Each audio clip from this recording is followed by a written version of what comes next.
আচ্ছা, তোমরা যে একটা প্রশ্ন আমাকে করো যে দাদা হেয়ার ট্রান্সপ্লান্ট করা ছাড়া ন্যাচারালি কি চুলের বৃদ্ধি করানো সম্ভব? আর এই প্রশ্নটা আমি অনেকেই করতে শুনেছি। ভাবলাম তোমাদেরকে একবার বুঝিয়ে বলি যে ন্যাচারাল ওয়েতে যদি তুমি হেয়ার গ্রোথ করতে যাও তাহলে কোন কোন বিষয়গুলো তোমার সবার আগে মনে রাখতে হবে। দেখো, প্রথমত চুলের বৃদ্ধির মূল কারণ হচ্ছে তোমার স্ক্যাল্পের ব্লাড সাপ্লাই।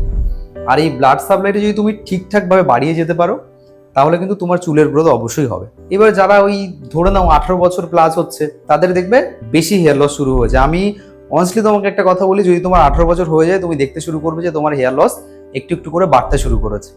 আর যখনই তোমার এই চুলগুলো বাড়তে শুরু করেছে, হেয়ার লসটা বাড়তে শুরু করেছে, হেয়ার ঝরতে শুরু করেছে, আর প্রথম অবস্থায় তুমি বাজার থেকে যে কোনো ধরনের ওই যে শ্যাম্পুগুলো পাওয়া যায় সেইগুলো ব্যবহার করতে তুমি শুরু করে দাও। আর এর ফলে কি হয়, তোমার হেয়ার লস আরো দ্রুত গতিতে বাড়তে থাকে। প্রতিদিন কেউ শ্যাম্পু ব্যবহার করতে থাকো, তাতে চুলগুলো পাতলা হতে থাকে। ঠিক এটা হয় কিনা আমাকে একবার জানিও তোমরা যারা এই ভিডিওটা আজকের দেখছো। আমি তোমাদেরকে একবার জানাবো যে ন্যাচারাল ওয়েতে কি করে ঘরোয়া পদ্ধতি মেনে তুমি তোমার হেয়ারটাকে ভালো রাখতে পারো। আমি জানিয়ে রাখি, আমি হেয়ার ট্রান্সপ্লান্ট করেছি এখান থেকে প্রায় 3.5 বছর হয়ে গেল। আর আমার এই ট্রান্সপ্লান্টেড হেয়ারটা এখনো পর্যন্ত টিল নাও হেলদি আছে, অ্যাক্টিভ কোনো হেয়ার লস নেই। ডেলি লাইফে প্রত্যেকদিন কোনো মেডিসিনও আমায় খেতে হয় না। মাল্টিভিটামিনস, ক্যালসিয়াম কখনো কখনো আমার প্রয়োজন পড়ে, সেগুলো হেয়ারের জন্য বা চুলের বৃদ্ধির জন্য আমাকে বেশি করে হেল্প করে। আর একটা হেলদি লাইফে আমি এখন আছি এবং এটার জন্য আমার খুব ভালো লাগে। তোমাদেরকে প্রত্যেকটা মুহূর্তে জানিয়েছি যে কি করে তোমরাও এরকম একটা হেলদি হেয়ার রাখতে পারবে এবং হেয়ারের জন্য তোমাদের ঠিক কি করা উচিত। এ বিষয়ে আমি তোমাদেরকে 2 থেকে 3টে পয়েন্ট বলবো, যেটা মেনে অবশ্যই তুমি তোমার হেয়ারগুলোকে আরো বেশি ভালো রাখতে পারবে এবং আরো বেশি হেলদি রাখতে পারবে। আর সেই টিপসগুলো আজকের ভিডিওতে শেয়ার করব। তার আগে জানিয়ে রাখি, তোমাদের যদি চুলের কারোর কোনো সমস্যা থাকে স্ক্রিনে দেওয়া নাম্বারে সরাসরি আমাকে ফোন করতে পারো এবং তোমাদের চুলের সমস্যা সরাসরি আমাকে ফোন করে জানাতে পারো। আর এর জন্য কোনো এক্সট্রা কোনো টাকা লাগে না।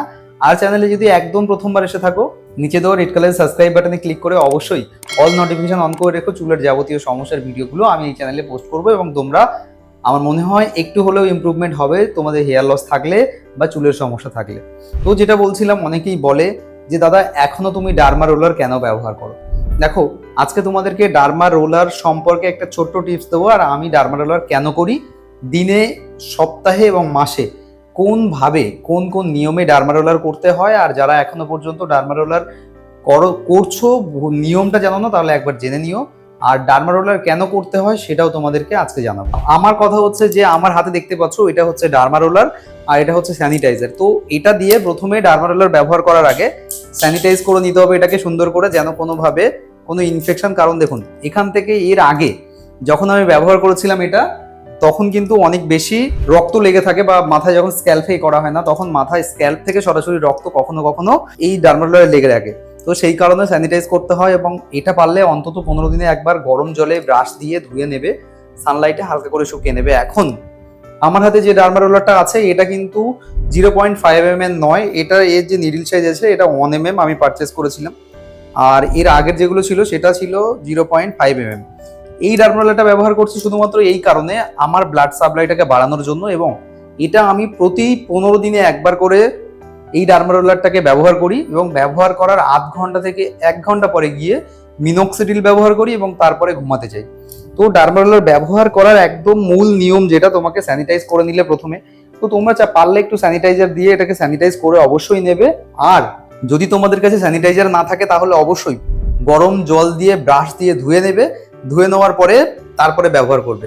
অবশ্যই এটাকে মেনে চলবে, নাহলে কিন্তু স্কিনে ইনফেকশন হতে পারে, তারপরে গিয়ে অনেক রকম সমস্যা ইনফেকশন থেকে হতে পারে। এই জিনিসটাকে অ্যাভয়েড করার জন্য অবশ্যই তোমরা ডার্মা রোলারটাকে স্যানিটাইজ করে নেবে। নেওয়ার পরে যেহেতু 1 mm এর ডার্মা রোলার, তো আস্তে আস্তে করলেই না আমার চুলের মধ্যে ঠিকঠাকভাবে পৌঁছে যাবে। এবার এভাবে আমি রোটেট করতে থাকবো সব সময়, একদম ওপর থেকে নিয়ে সোজা সামনে পর্যন্তই মূলত ডার্মা রোলার ব্যবহার করলেই হয়ে যায়। আমি তোমাদেরকে এর আগেও অনেক ভিডিওতে দেখিয়েছি। তো তোমরা না একবার এভাবে ডার্মা রোলারটাকে ব্যবহার করে নিও। আমি আমার এই ভিডিওতে তবু আরো একবার দেখিয়ে দিলাম। দেখো, রুট কজ জেনে তুমি যদি চাইলে ডার্মা রোলার ব্যবহার করো তাহলে তোমার হেয়ারের ব্লাড সাপ্লাইটা বাড়বে। তাহলে এই ব্লাড সাপ্লাই বাড়লে দেখবে না তোমার মাথার ওপরে ব্লাড সাপ্লাইটা কম বলেই না আমাদের হেয়ার লস এত বেশি হয় বা হেয়ার লস হয়ে যায়। তাহলে ব্লাড সাপ্লাই প্রথমে বাড়াতে হবে। আর যাদের 18+ বয়স হচ্ছে তাদের টেস্টোস্টেরন লেভেল বাড়াতে হয়। অনেক সময় এটা শুনে অনেকে মিনক্সিডিল আর ফিনাস্টেরয়েডে শিফট করে যায়। টেস্টোস্টেরন লেভেল কমে ফিনাস্টেরয়েড, আর মিনক্সিডিল হেয়ার গ্রোথ করতে সাহায্য করে। তো তার মধ্যে একটা পার্ট হচ্ছে তোমার ডার্মা রোলার, তোমার ব্লাড সাপ্লাইটাকে বাড়ায়, চুলের রুটটাকে আরো বেশি মজবুত করে এবং মিনক্সিডিলটা পৌঁছে দিতে সাহায্য করে। এটা একটা পয়েন্ট তোমার হেয়ার লসের জন্য খুবই গুরুত্বপূর্ণ। তার আগে জানা উচিত তোমার এই হেয়ার লসটা জেনেটিক কিনা, তোমার এই হেয়ার লসটা অন্যভাবে ট্রেসের কারণে হচ্ছে কিনা। ধরো না, তুমি অনেক কাজের মধ্যে থাকো এবং অনেক বেশি প্রেশার থাকে, তাহলে সাডেনলি এই প্রেশারের মধ্যে ঢোকার জন্য তোমার অনেক বেশি হেয়ার লস কিন্তু হতে পারে এবং স্ট্রেসের কারণে এটা হয়। তার জন্য তোমাকে একটা প্রপার ট্রিটমেন্ট এবং একটা লাইফস্টাইল চেঞ্জের কিন্তু খুব বেশি করে প্রয়োজন, যেটা আমি নিজে এখন বর্তমানে করেছি। যে নিজের লাইফস্টাইলটাকে একটু পরিবর্তন করেছি, নিজের খাদ্যাভ্যাসটাকে একটু পরিবর্তন করেছি, সঙ্গে করেছি ব্যবহার করছি ডার্মারোলার, মিনক্সিডিল আর ফিনিস্ট্রয়েড। আমি ট্রান্সপ্লান্টের পরে পরে ফিনিস্ট্রয়েড নিয়েছিলাম, অনেক ভিডিও রিলেটেড ভিডিও আমার চ্যানেলে পোস্ট করা আছে। আর তাই জন্য আজকে ফিনিস্ট্রয়েড নিয়ে কিছু বলবো না, তবে ডিপ ক্লিনিং করা স্ক্যাল্পটাকে আর যে পদ্ধতি মেনে ডার্মারোলার ব্যবহার করা উচিত সেটা তোমাদেরকে দেখালাম। তো তোমরাও ঠিক ওপর থেকে নিচে আর স্যানিটাইজার ব্যবহার করে অবশ্যই এটাকে ক্লিন করে নেবে, এই ডার্মারোলারটাকে নিয়ে ব্যবহার করবে। আর প্রত্যেক 15 দিনে অন্তত একবার করে ব্যবহার করো। সঙ্গে স্ক্যাল্প ক্লিনিং এর জন্য একটা মাইল্ড শ্যাম্পু ব্যবহার করতে পারো যদি তোমার প্রচন্ড খুশকি বা মাথায় চিপচিপে অয়েলি খুশকি থাকে তার জন্য। আর যদি তোমার খুব ড্রাই স্ক্যাল্প হয় তাহলে কোন শ্যাম্পু ব্যবহার করতে হবে সেটা কিন্তু অবশ্যই তোমাকে আগে জানতে হবে। আর অয়েলি স্ক্যাল্পের জন্য নর্মালি যে কোনো বেবি শ্যাম্পু এবং যে কোনো অ্যান্টি ড্যান্ড্রাফ শ্যাম্পু ব্যবহার করা যায়। বাট যে কোনো বললাম এরকম নয়, মাইল্ড শ্যাম্পুটাও যে কোনো ব্যবহার করা যায়। অ্যান্টি ড্যান্ড্রাফ শ্যাম্পু না, সেটা একটা ভালো ব্র্যান্ডের ব্যবহার করা অবশ্যই উচিত। আমাকে তোমরা কমেন্ট করতে পারো, আমি ব্র্যান্ড নেম যেটা ব্যবহার করি সেটা মেনশন করে দেবো। চাইলে তোমরা ডেসক্রিপশন থেকে এই লিঙ্ক থেকে সরাসরি গিয়ে কিনেও নিতে পারবে। বাকি ক্লিনিং করা, ব্লাড সাপ্লাই বাড়ানো, ফুড হ্যাবিটটাকে চেঞ্জ করা, আর হচ্ছে সঠিক পর্যাপ্ত ঘুম, আর সকালে একটু এক্সারসাইজ, এই কটা করতে পারো যদি তোমার ইনিশিয়ালি হেয়ার লস শুরু হয়। আর হ্যাঁ, তারপরেও যদি 1 মাস এটা করার পরেও, এই রুটিনটা করার পরেও যদি হেয়ার লস না কমে, অবশ্যই একজন ডাক্তারবাবুর পরামর্শ নেবে, যে কোনো ডার্মেটোলজিস্টের পরামর্শ নিয়ে তারপরে প্ল্যান করবে যে তোমার হেয়ারের জন্য কোনটা ঠিক। বাকি আমার এটা করে হেয়ার লসটা অনেক অংশে কম হচ্ছে, আগের থেকে অনেক বেশি হেলদি হেয়ার আছে।